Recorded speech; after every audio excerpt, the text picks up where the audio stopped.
I'm Maya, and I can hardly believe what unfolded in my family. When I returned home one day, I was greeted by an unexpected sight. Our neighbor Isaac was inside, engaged in a serious conversation with my parents. After their discussion concluded, my father headed upstairs, while my mother remained in the living room with Isaac. Their whispered conversation reached my ears, but I couldn't make out all the details. Then, she discreetly handed Isaac a handful of money, and he responded with a devilish grin. I felt a wave of nausea wash over me. Unable to stomach the scene any longer, I abandoned my eavesdropping and retreated to my room. That sleepless night lingered in my thoughts. When the next morning arrived, I couldn't shake the images of what I had witnessed. So I concocted a lie and informed my mother that I was heading to school. In reality, I skipped school and found myself at the local church. There I spotted Isaac strolling around the premises, and after some time, he entered the confessional room.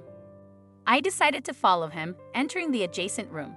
I initiated the conversation saying, "Bless me, Father, for I have sinned.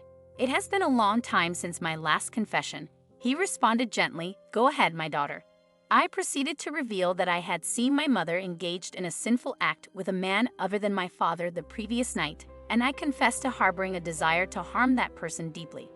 Isaac remained silent for a moment, but then he offered wisdom, reminding me that our loved ones can err and that we should not take matters into our own hands. Frustrated, I interrupted him, shouting, "Consider this a warning, you fool." With that, I stormed out of the room, relieved that he hadn't noticed me. Days passed, and I convinced myself that I had resolved the issue, believing it to be behind me. Days later, I was stunned to discover that Isaac had once again paid a visit to our home, this time during the early morning hours when my father was absent. Sneaking into our backyard, I attempted to peer through the window where they were, tiptoeing cautiously to catch a glimpse of their activities. It proved to be a challenging task, given the limited visibility.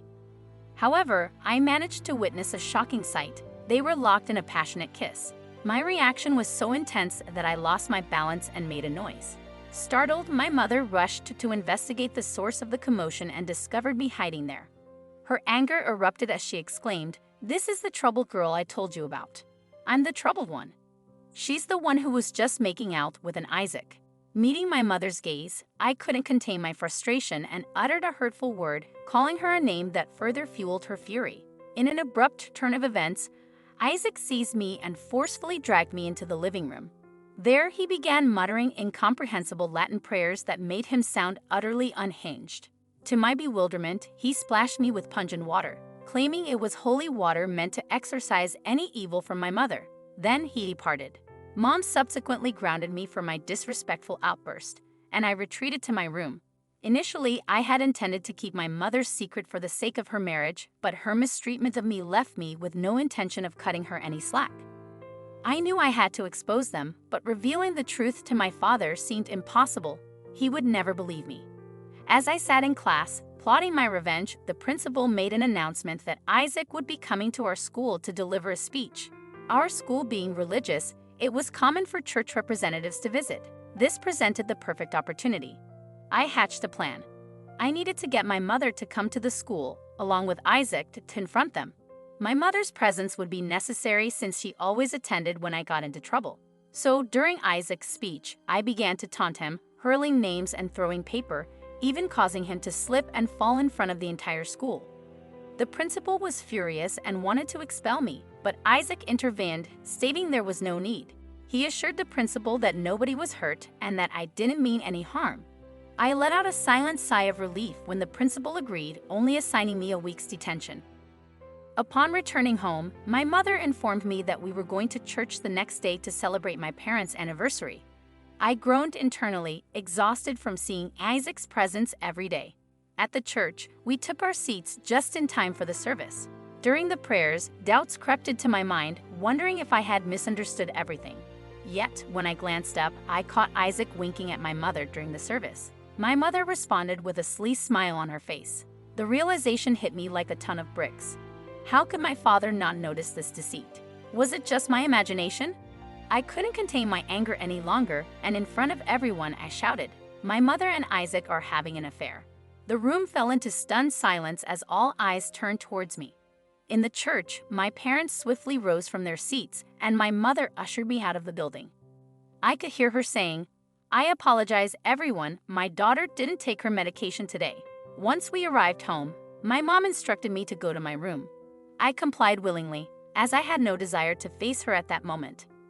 After a couple of hours, hunger drove me to want something to eat. When I tried to open the door, I discovered my mother had locked me inside. Panic set in, and I began to scream and pound on the door, crying out, "I'm hungry." Just as I thought my parents were coming to unlock the door, my mother's voice pierced the air, but it was filled with an eerie and terrifying tone as she screamed and banged on my door. She hurled hurtful insults and wished terrible things upon me, with my dad's laughter echoing ominously in the background. Terrified, I rushed to my bed, hiding under the sheets while covering my ears. I couldn't gauge how much time had passed before I woke up, but I noticed there was food left near my bedside. Though my hunger gnawed at me, I hesitated. As I took the first bite, my mother abruptly burst into the room. She claimed, "I prepared food for you to take your medication," while clutching a handful of unsettling pills. She began to forcefully shove the pills into my mouth, insisting that I swallow them. I shouted that I refused to take the pills and, in my frustration, grabbed the chicken steak from my plate and flung it in my mother's face. This led her to summon my father, who stormed into the room. The details become hazy after they managed to administer the pills to me. I drifted into sleep and eventually awoke in an unfamiliar room, disoriented and bewildered by my surroundings. Faint sounds emanated from downstairs. Realizing I needed to escape, I mustered every ounce of energy and hastily made my way out of a window. I ran as fast as my legs could carry me, not daring to look back. I continued running until sheer exhaustion overtook me. It was then that I realized I had no destination in mind. Overwhelmed by feelings of fear, betrayal, and sadness, I felt utterly lost. Wandering through a neighborhood, a familiar-looking house caught my eye, belonging to a childhood friend I could still trust. Deciding to seek refuge there, I arrived at his house but hesitated to knock on the door, fearful of waking his parents. Instead, I remembered a way to enter through his window. I climbed a nearby branch and quietly slipped inside. Samuel, my friend, was sound asleep, and not wanting to disturb him, I settled down beside him in bed and drifted off to sleep. The next morning, I awoke to Samuel's frantic screams, "Who are you? What are you doing in my house?" In my confusion, I tried to reassure him, saying, "It's me, Samuel. Relax. You'll wake your parents." However, he remained agitated and repeatedly called for his parents. I was bewildered, thinking he was still my friend. Fearing trouble with his parents, I swiftly made the decision to leap out of the window and flee. It was a heart-wrenching moment, feeling as though nobody wanted me around anymore. As I contemplated the origins of my problems, a connection began to form in my mind, and I couldn't help but blame Isaac. He was well known in town, and everyone respected him. He must have convinced everyone that I was somehow possessed or involved in something sinister because I had exposed his secret. Finding Isaac became my mission. But first, I needed to buy some food with the little money I had left. I entered a grocery store and spotted Austin, my school friend, working as a cashier. He recognized me and exclaimed, "OMG, is that you, Maya?" He greeted me with a warm hug, and I couldn't hold back my tears. Austin was the only person who had shown kindness to me in a long time. Feeling a sense of trust, I decided to confide in him about my significant secret. I revealed that I suspected my parents weren't my biological parents, and they had mistreated me for reasons I couldn't fathom.